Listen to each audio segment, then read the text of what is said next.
Assalamualaikum warahmatullahi wabarakatuh. Perkenalkan, nama saya Nurul Mustafa dari kelas manajemen PPKM dengan nomor NIM 1320220058. Pertama-tama yang saya hormati Bapak Agus Santoso SEMM selaku dosen Sistem Manajemen Informasi. Dan teman-teman yang saya hormati, semoga dalam keadaan sehat walafiat. Dengan ini saya akan menjelaskan tugas saya mempresentasikan tentang berjudul pengertian media dan penyimpanan data. Di sini ada pengertian media dan penyimpanan data. Di era digital saat ini, data menjadi aset paling penting bagi individu, organisasi, dan perusahaan.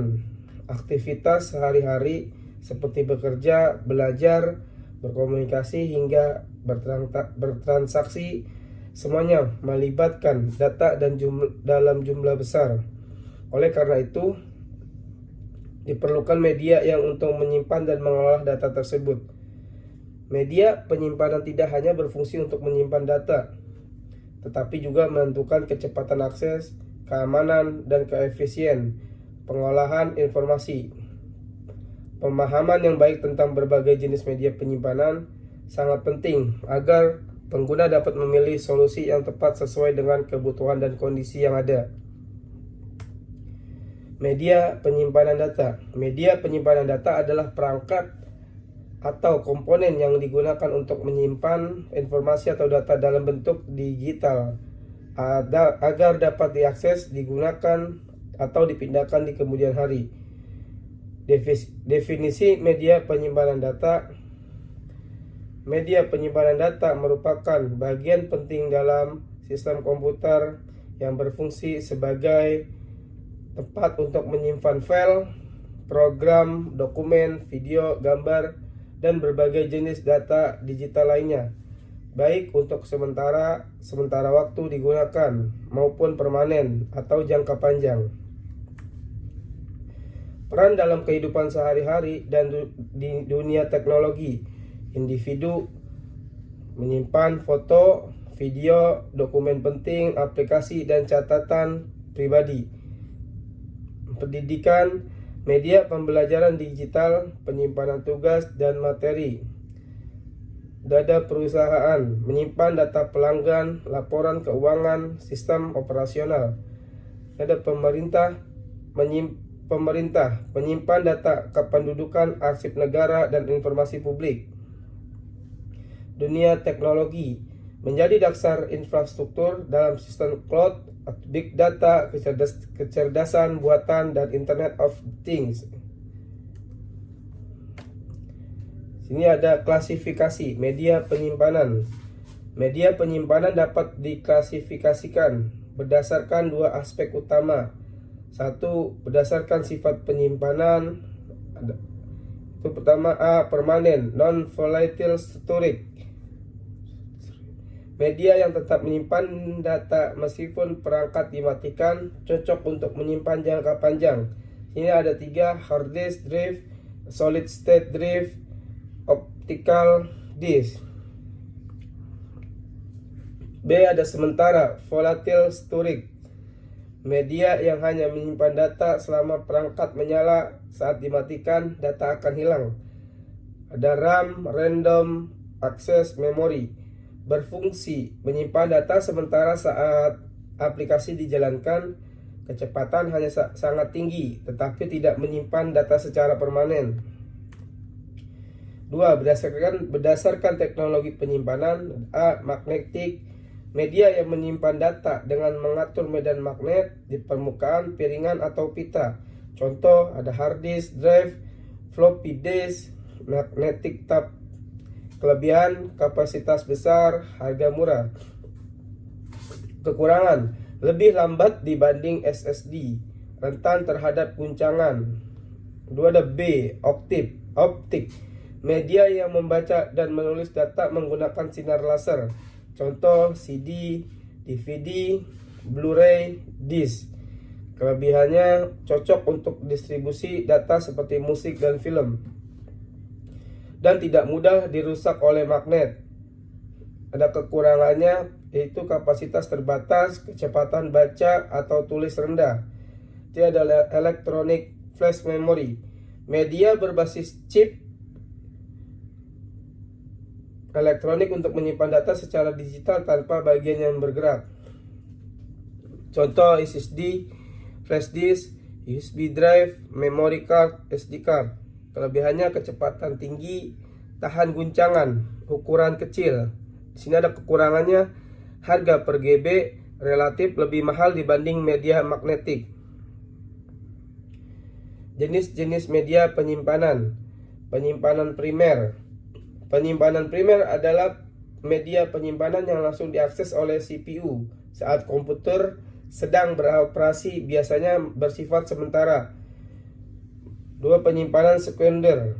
Penyimpanan sekunder menyimpan data secara permanen dan memiliki kapasitas jauh lebih besar dan dari penyimpanan primer. Itu ada D, hard disk drive, 2B, solid state drive, C, optical disk, D, flash drive. G, ada penyimpanan awan, cloud storage. Pertama, ada 3, penyimpan data melalui internet di server memiliki penyedia layanan, misalnya Google Drive, Dropbox, OneDrive. 2, data bisa diakses dari mana saja dan kapan saja selama terhubung di internet. 3, cocok untuk backup, kolaborasi, dan mobilitas tinggi. Biasanya disediakan dalam bentuk layanan gratis dengan batas tertentu dan berbayar. Ini ada perkembangan media penyimpanan data. 1. Era awal floppy disk. Digunakan sejak tahun 1970-an hingga awal 2000-an. Kapasitas sangat kecil, 1,44 MB. Untuk floppy disk 3,5 inci. Lambat dan rentan rusak, tetapi saat itu menjadi media andalan untuk transfer ke file kecil. 2. Optical disk, CD atau DVD, mulai populer di akhir 1990-an. Kapasitas lebih besar dari floppy disk, CD 700 MB, DVD 4,7 GB. Digunakan untuk menyimpan musik, video, software, dan backup data. 3. Ada hard disk drive HDD, digunakan sebagai penyimpanan utama komputer sejak tahun 1980-an hingga sekarang. 3. Ada kapasitas terus berkembang dari MB ke TB, namun kecepatan akses terbatas karena menggunakan komponen mekanik. Ini ada tren masa depan media penyimpanan. Yang 1, penyimpanan berbasis AI digunakan untuk mengelola dan secara lebih efisien, otomatis mengorganisir file, membersihkan duplikat, dan meningkatkan keamanan. AI juga akan membantu dalam prediksi kebutuhan kapasitas dan pengoptimalan performa penyimpanan. Kedua, quantum storage, teknologi eksperimental yang memanfaatkan prinsip komputasi kuantum untuk menyimpan data pada tingkat partikel subatomik. Potensi kapasitas sangat besar dan kecepatan transfer data luar biasa. Masih dalam tahap penelitian, tapi dianggap sebagai revolusi besar di masa depan. 3. DNA storage, menyimpan data secara biologis dan menyandikan ke dalam struktur DNA. 1 gram DNA dapat menyimpan hingga 215 petable data. Gas sangat stabil dan awet hingga ribuan tahun, tapi saat ini masih sangat mahal dan kompleks. 4.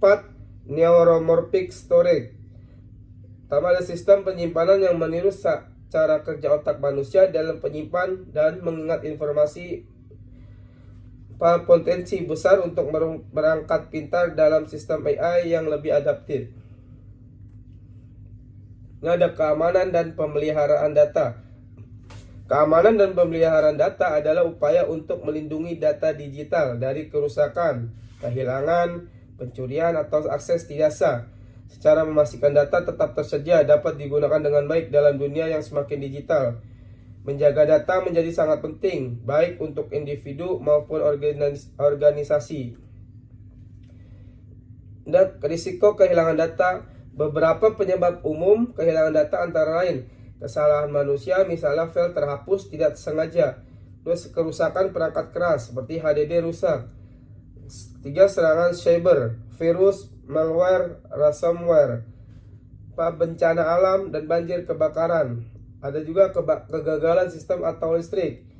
Dan kehilangan data bisa berdampak serius seperti hilangnya informasi penting, gangguan operasional, bahkan kerugian finansial. Sini ada backup data. Backup adalah proses membuat salinan data disimpan di lokasi terpisah sehingga bisa dipulihkan. Jika data asli rusak atau hilang, jenis backup manual backup. Pengguna sendiri yang menyalin data, misalnya ke flash disk atau HDD eksternal. Ada otomatis backup, menggunakan software atau layanan cloud untuk backup secara terjadwal. Backup lokal vs cloud, disarankan menggabungkan keduanya agar lebih aman. Keamanan cloud. Ada cloud storage memiliki keunggulan dari sisi fleksibilitas, tetapi tetap memerlukan perlindungan ekstra. Keamanan cloud meliputi enkripsi data saat dikirim dan disimpan, autentifikasi pengguna, biasanya 2FA, pemantauan aktivitas akun, reputasi, dan kebijakan privasi menyediakan cloud. Pemilih penyedia terpercaya seperti Google Drive, Dropbox, OneDrive, dan lain-lain. Ada kesimpulan, media penyimpanan memiliki peran vital dalam sistem komputer. Tanpa media penyimpanan, komputer tidak dapat menyimpan data dan menjalankan program atas proses informasi dengan cepat dan efisien. Setiap aktivitas di digital bergantung pada kemampuan penyimpanan data yang andal. Penting memahami jenis dan fungsinya. Setiap jenis media penyimpanan memiliki karakteristik tersendiri sebagai kapasitas, kecepatan, daya tahan, harga. Memahami perbedaan antara RAM, HDD, SSD, dan flash drive hingga cloud storage membantu kita menggunakan perangkat dengan lebih optimal. Perlu bijak dalam memilih media yang sesuai kebutuhan. Tidak semua media cocok untuk semua keperluan. Misalnya SSD cocok untuk kecepatan, HDD untuk kapasitas besar dengan biaya terjangkau, sedangkan cloud storage untuk akses jarak jauh dan backup. Dengan pemilihan yang tepat, kita bisa menjaga efisiensi kerja, menghemat biaya, dan melindungi dari resiko kehilangan.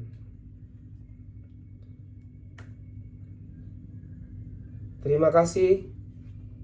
Hanya itu yang bisa saya sampaikan. Akhirul kalam. Wassalamualaikum warahmatullahi wabarakatuh.